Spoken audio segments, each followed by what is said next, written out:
Hello again. Thanks for joining us. This is Space Nuts. My name is Andrew Dunkley. Thanks for joining us. We've got a big program today. It is jam-packed. We've got 27, at least 27, maybe 6 stories. Here's one. I don't know if you heard the song 1 Million Bicycles in Beijing. It probably wasn't a big hit, but now we're talking 1 million satellites in space. Yep, it's a possible thing. Some good news out of Chile, though. We'll talk about that. Artemis 2, not bad news, probably not surprising news, a launch delay. Space mushrooms, yes, they are real and they are very yummy, apparently. Perseverance is going AI, and they have discovered or confirmed a Martian shoreline. We'll talk about all of that on this episode of Space Nuts. 15 seconds. Guidance is internal. 10, 9. Ignition sequence start. Space Nuts. 5, 4, 3, 2. 1, 2, 3, 4, 5, 5, 4, 3, 2, 1. Space Nuts. Astronauts report it feels good. And taking a break from a little sojourn to a horrible part of the world in Australia is Professor Fred Watson, astronomer at large. Hello, Fred. Hello, Andrew. Greetings from Nelson Bay. Yeah, dreadful, dreadful place. I spent much of my youth in Nelson Bay, just north of Newcastle. It's just, it was a sleepy little fishing village when I used to go there, but now it's just nothing like that. Well, it's been discovered, hasn't it? That's the thing. It's, it's 2 hours from Sydney. It's half an hour from Newcastle. It's not really. It's bound to be a target, and it's still got its charm, though. I have to say, as we were talking a few minutes ago, I've been coming here for 43 years, nearly. In fact, it's 43 years, and it's exactly as you've said, it's very, very different. Yeah, but it's still. Geographically, it's a lovely spot with Port Stephens, this huge expanse of water with, islands in it and hills all around. Really quite remarkable. It is lovely, yeah. I miss it a lot. Last time we were there was for a beach wedding, but that's going back a few years. But even then, it didn't look like the fishing village that I grew up, is it? No, while we're talking about different places, I was having a bit of a, I don't know what you'd call it, a jibe at Colorado's cold weather on a recent episode. And I got a note from Michael who said, on the podcast, you're concerned about the frigid temperatures in Colorado. Unfortunately, we've just had one of the warmest Decembers on record with daily highs often 10 to 15 degrees Celsius. That's a winter in Dubbo. Until this weekend, January, was on track to be well above normal. With highs around 7 to 10. And to add insult to injury, our mountain snowpacks are the worst on record. And while our USB 50 ski industry is getting hurt, the real problem is that they rely on melting snow for water. And they didn't get a lot of snow this year. So, that's a scary one. I think a lot of places in the world rely on snow for the spring melt for their water supplies. So hopefully that's just a one-off in Colorado. Got a lot to talk about, Fred. Let's start with this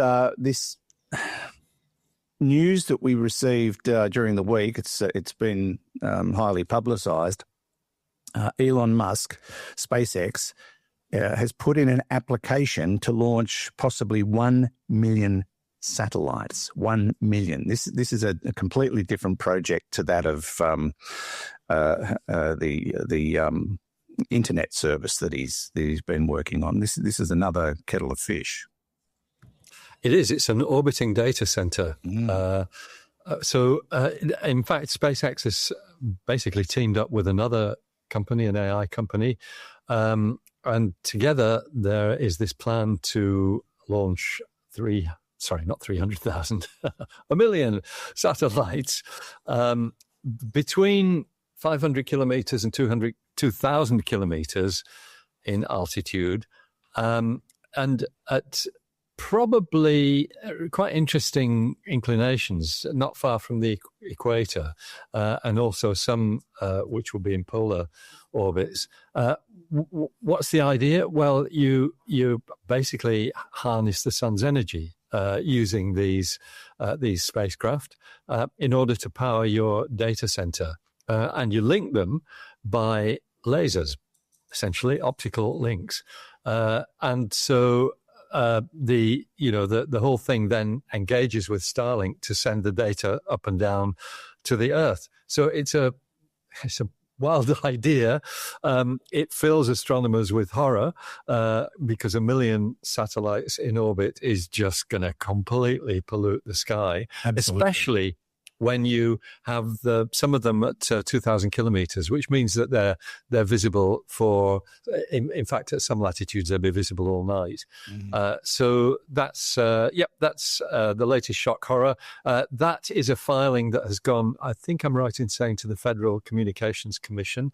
I don't know whether it's been filed with the International Telecommunications Union, which is the only international body that can basically regulates space flights. There are many national bodies, but the only international one is the ITU. I would guess they would accept it because they accepted a filing back in 2020 for 300,000 satellites put in by the Rwandan government. But that, if it hasn't already, and I don't think it has yet, that will have expired because I think they've only launched one CubeSat. Rather than 300,000. So it might be a little bit like the Rwandan was, something like putting your foot in the door to stake a claim. But we will see what happens. It's a very interesting development, and as I said, one that scares us to death in the world of astronomy.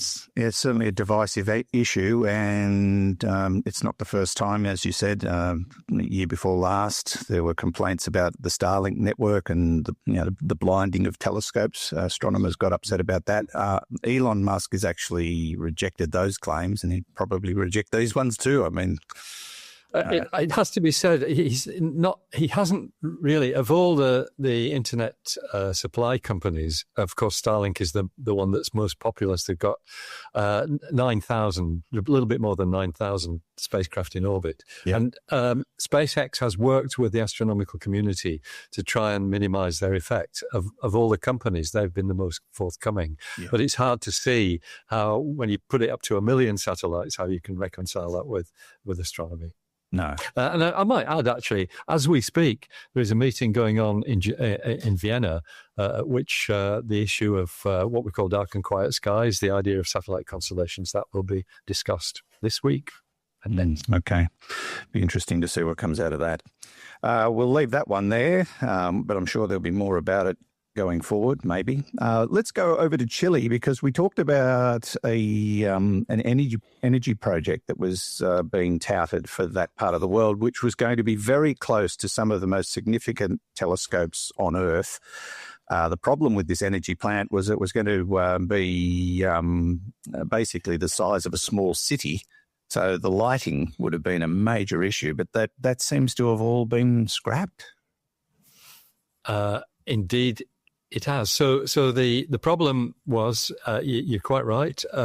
There are two mountains in Chile which are notable for astronomy. They've both got optical telescopes. One is Cerro Paranal, which houses the VLT, the 8.2 meter telescopes of the Very Large Telescope, as it's called. And it's about 20 kilometers away on the other side of the valley is a mountain called Cerro Amazones, where the biggest telescope in the world is being built, a 39-meter ELT, or extremely large telescope.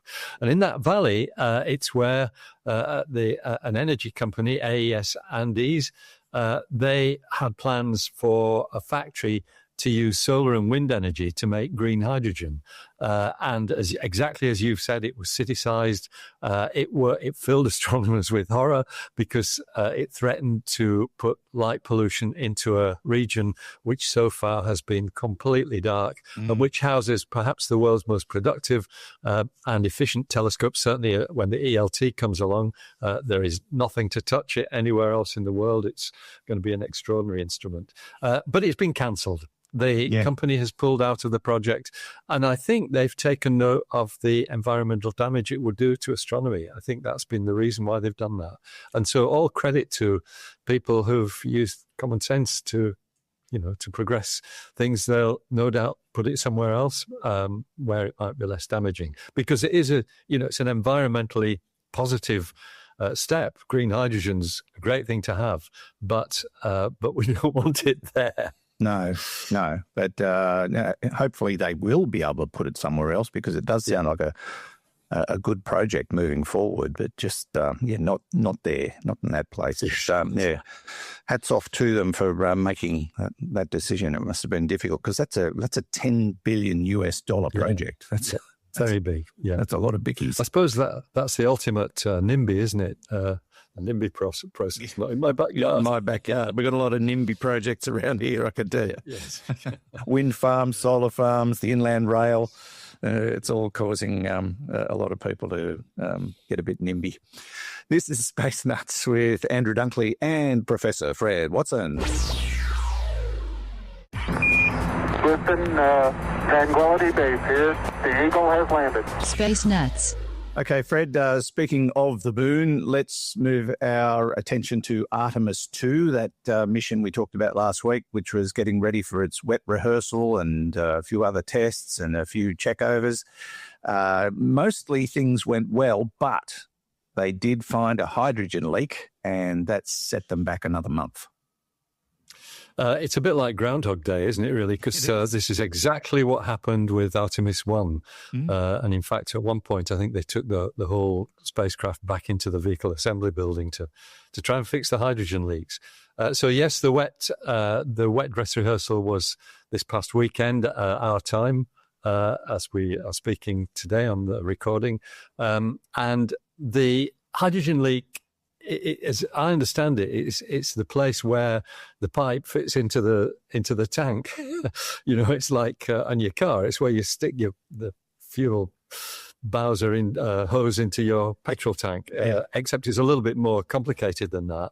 But I think that's where the leak has been, and it's worrying enough to the engineers and the administrators who are overlooking Artemis 2 that what they've done is they said, well, actually, we need to do another wet dress rehearsal when we fix this problem. And that means postponing the Artemis 2 launch from this month, which was what we hoped, to next month, which means March at the earliest. So yes, a push back in the process. Will they leave the launch vehicle on the pad at this stage? I think at the moment that's the plan. I haven't heard any hints of it being taken back to the vehicle assembly building. That's a big process. It's a major step to have to do that. So they will certainly, I think, be looking at trying to fix it on the pad beforehand. Okay, and if they can't, they might have to roll back.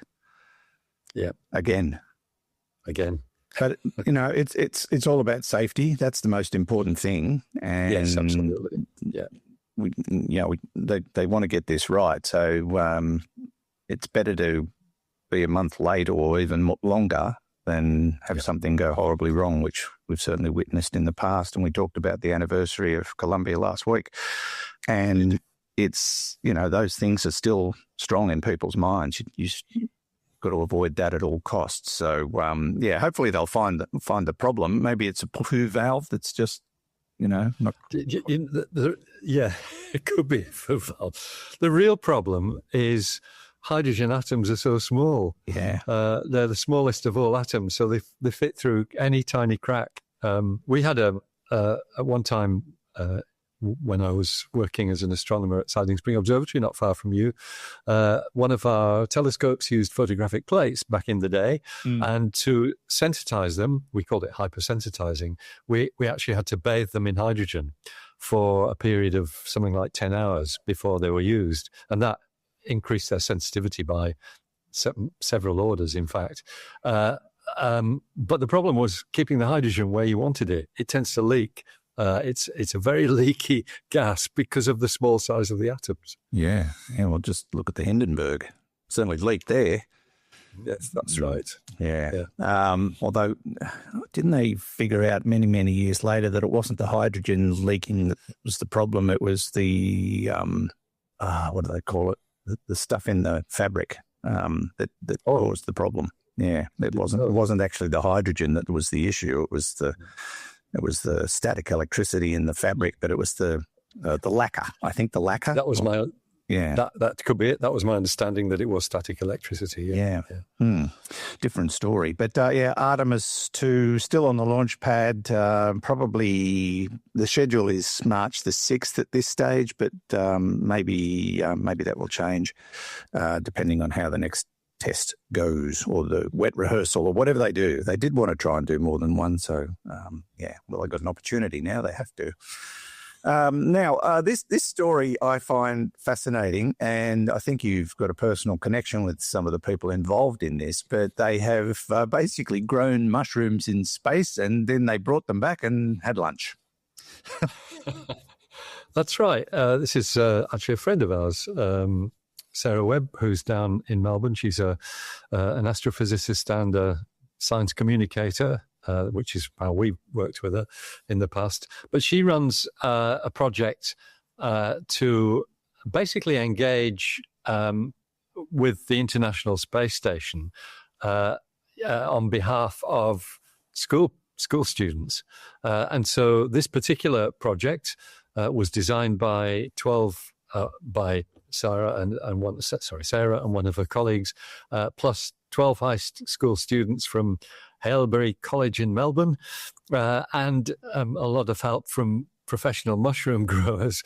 What they did was they packaged up not the mushrooms themselves, but the things that essentially act almost like the roots of the mushrooms, which are called mycelium, a word I didn't know because I'm not a mushroom expert. The small filaments that are essentially the root network of mushrooms. So that's what they sent up. They were in space for a month on the International Space Station. They came back again with a crew change.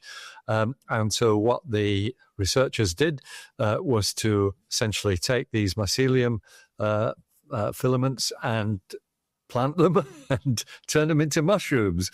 And it worked. It worked well. And so they've now written a rather nice conversation piece, which is entitled, "We Ate Space Mushrooms and Survived to Tell the Tale," which is, I think, quite a nice title. It is, rather. I was just looking up what the most expensive mushrooms in the world are, and they're the Yatsa gunbu caterpillar fungus. And they cost $50,000 to $63,000 per pound because of their rarity. And apparently they've got medicinal properties, and they grow them in the Himalayas. I've got a feeling these mushrooms, which are based on the lion's mane mushroom, yes, would be a bit more expensive than that by the sound of it. Yeah, they might be by the time you figure in the cost of the International Space Station. That's right. And the lion's mane is the one, it's a species that it's actually the one that they ate. It's just to put this project in context, it's really, thinking about how you might grow fresh food for astronauts on long-haul space missions. If you've got people going to Mars, you're going to have 6, 7, 8 months in the spacecraft. Can you, as they say in their conversation article, how can you continue to nutritionally support those astronauts? And that is essentially one of the motivations for looking at things like growing things in space, giving them the checkout to make sure that they don't turn poisonous by their zero gravity environment, things of that sort. And that's what they've done with this. So very nice experiment. Yeah, I've been doing a lot of research on how you would feed people on a spaceship for a long haul mission, and that's one of the solutions to have basically small farms on the ship, hydroponics and things like that, and grow your vegetables and your fungi and whatever else will grow easily in space, and supplement the other stuff that you have to take with you, which would be the proteins. But it's a really interesting story, what they can do with food. I mean, if you're going to spend a year out in space or whatever, you can't just rely on packets of chips. And you won't get out of the hatch when you get home. But Yeah, nutrition's very important. And, they've got to get that right too. In time, it's not an easy thing, is it? Going into space when you consider all the logistics involved in feeding and disposal of waste, and all the other things that go with it. Quite extraordinary. But I wonder what they were like. Like I think the report basically suggests that they were quite yummy. Yes, that's right. Exactly that. They were very tasty. Yeah. I wonder, do you think space changes the taste of things? Well, that might be one of the tests that you do. You take mycelium that's been to space and mycelium that hasn't, and try to contrast the two. I'm sure they've done that too. Yeah, maybe. Yeah, it's a great story. You can read it at the Conversation website. Yes, it's called "We Ate Space Mushrooms and Survived to Tell the Tale." Love it. This is Space Nuts with Andrew Dunkley and Professor Fred Watson. We choose to go to the moon in this decade and do the other things, not because they are easy, but because they are hard. Space Nuts. Now, Fred, we're going to dedicate the last section of the show to Mars. And this was a story that caught me a little bit by surprise. We've talked a lot about the Perseverance rover and what it's up to. These two stories actually involve Perseverance. But this one, Perseverance has gone AI. No more human drivers. We've left it up to the computers. That's right. So it's the story is really about the first ever drive on Mars, fully planned by artificial intelligence. Wow! And it happened actually at the end of last year. The two demonstrations carried out on December the 8th and December the 10th last year, and it's all about how you plan a route across the terrain of Mars with no manual input, and so it's a process that usually is performed by humans, as you might expect, people on Earth poring over the maps that we've got, the high-resolution images that have been taken by Mars Reconnaissance Orbiter and things of that sort. So what they've done is given all that to the AI machine and said, okay, we want to get to there. How do we do it? And basically, that's what they've done, and there's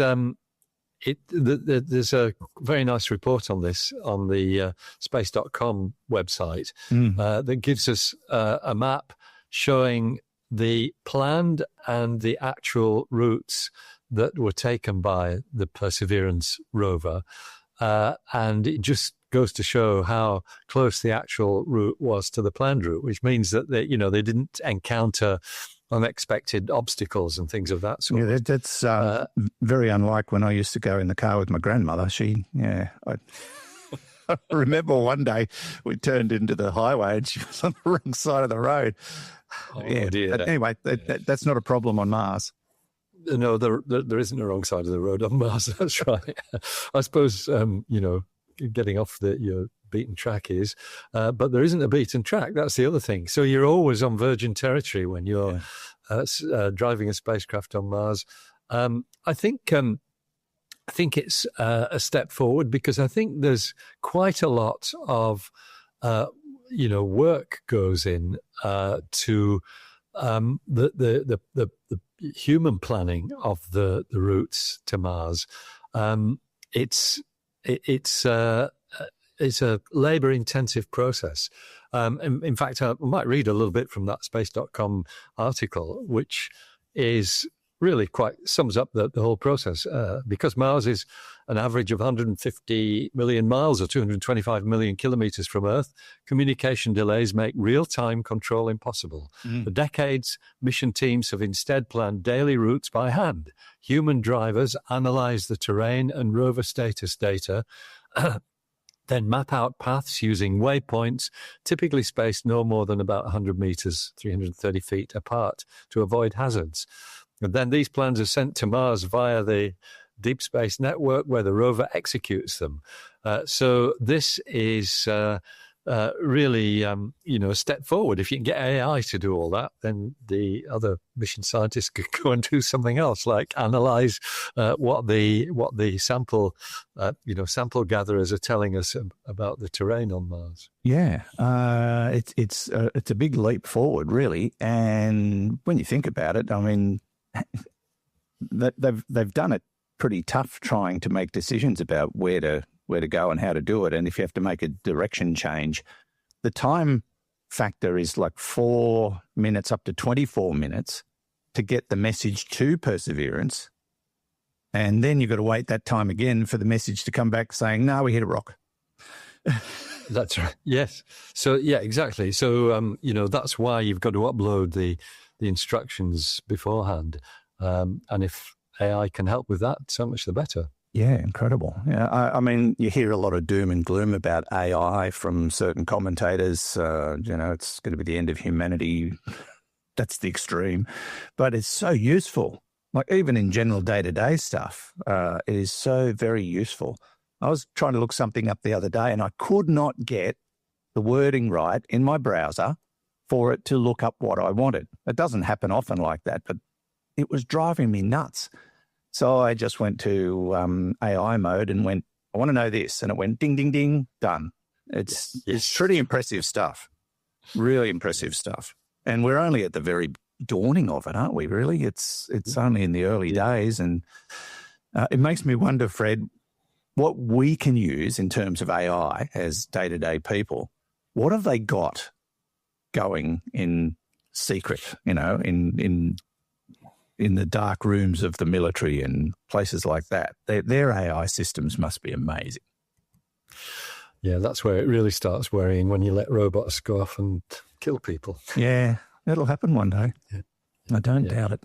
But a fantastic story about Perseverance using AI technology to find its way around, and maybe it'll miss those rocks now. And you can read it at space.com. Still on Mars and still on the Perseverance rover. This is a fabulous story to finish on, Fred. And this is, I think we've talked about the potential for a shoreline being suggested for Mars, but now they reckon they've actually uncovered definitive evidence of it. That's right. Yes. So you're absolutely right. There's for a long time there have been features in the geomorphology of Mars, the layout of the land, that suggest shorelines from this hypothetical ocean, which the evidence is building, probably covered the northern hemisphere of Mars for a long period. We've talked about several stories recently that seem to be confirming that it was a large body of water rather than just a few lakes that came and went with the climate. It's one thing identifying possible shorelines from orbit, but it's quite another to have definitive evidence on the ground, and that's what Perseverance seems to have found now with an analysis of rocks. And we're still talking about Jezero crater, which is where the spacecraft is. Remember, it's this crater that we believe was once full of water, and there's a river delta on one side of it, which is what Perseverance is looking at. But the shoreline hypothesis comes about, and this is actually from studies carried out by scientists at Imperial College in London. What they've done is they've looked at, it's an area which is called the margin unit. Interesting. It sounds a bit more like a jazz combo to me, but it's the margin unit. That's the name of this geological feature. And it's got a double whammy in terms of the way its history has evolved, because there's signs of what's been called subsurface water activity, where you've got water that is changing the characteristics of rock. And I think the thinking, summarizing it very quickly, and I hope I'm doing the scientist justice in doing this, what you've got is basically, it starts off with volcanic rock, But that rock is then altered by water and turns out to have, to be sort of carbonaceous after that, carbon dioxide, rich water underground, circulating underground. It gives a chemical alteration to the landscape underground. And so that's one of the things that this study has revealed, that is almost certainly what happened. But the other thing is the fact that they now see evidence of a shoreline in terms of basically the layers. There are structures in the sandstone, which is kind of what it is. It's this altered rock, which match structures, as they say, typically formed by wave action on a shoreline. Yeah. And a lovely comment from one of the researchers: "We are looking at what was once a beach." That's Alex Jones, who's a PhD student at Imperial College, and he's the lead author of this study. Yeah, it's fascinating. So, I think for me, Fred, the most exciting part of this story is that they are suggesting this discovery pushes back the timeline for conditions that would support life on Mars. So does that mean that the time frame is much larger than they originally thought? Yes, I think that's the bottom line, that you're giving yourself a bigger window in which life could form on Mars. So yes, it is a very nice piece of work. Once again, it's just adding to the growing body of evidence that we are amassing, that yes, Mars once had a climate very like the Earth's. Yeah, and may well have had life as a consequence of that. And now that the window is bigger, my brain is saying it's only a matter of time before we find the evidence. And whether or not there's still life on Mars, no one's dismissing that possibility either. No, that's right. Exactly. Fascinating story. You can read it at dailygalaxy.com, or you can do the geeky thing and read the paper at the Journal of Geophysical Research Planets. Gosh, Fred, we've covered a lot of territory and we're all done for the day. Thank you very much. Pleasure, and great to revisit Mars again, your favourite planet. Yeah, it's got a lot to tell, hasn't it? That's what makes it exciting. Yeah, we've got so much going on there, and there's always news almost every day coming out of Mars. Yeah, fascinating. Thanks, Fred. We'll catch you real soon. That sounds great. See you soon. See ya. And don't forget to visit our website between episodes. You can do that at spacenutspodcast.com, spacenuts.io. Have a look around. You can get your daily news feed through our website. You can visit the shop and buy yourself a cap or a shirt or a mug or a spiral notepad. Whoa, we've got everything. And don't forget, you can send us messages or send us questions through the Ask Me Anything tab at the top. That's all at spacenutspodcast.com. And don't forget our social media as well. It's a great place to visit other people or meet other people that listen to Space Nuts. That's the official Space Nuts Facebook page or the podcast group Facebook page. There are two. They're both very busy places. And thanks to Hugh in the studio, who couldn't be with us today because he's in Brisbane. That's funny for a lot of reasons that no one will understand. But anyway, we'll leave it there. And from me, Andrew Dunkley, thanks for your company. We'll catch you on the next episode of Space Nuts. Bye-bye. Space Nuts. You've been listening to the Space Nuts podcast. Mission complete, Houston. Available at Apple Podcasts, Spotify, iHeartRadio, or your favorite podcast player. You can also stream on demand at Bytes.com. This has been another quality podcast production from Bytes.com.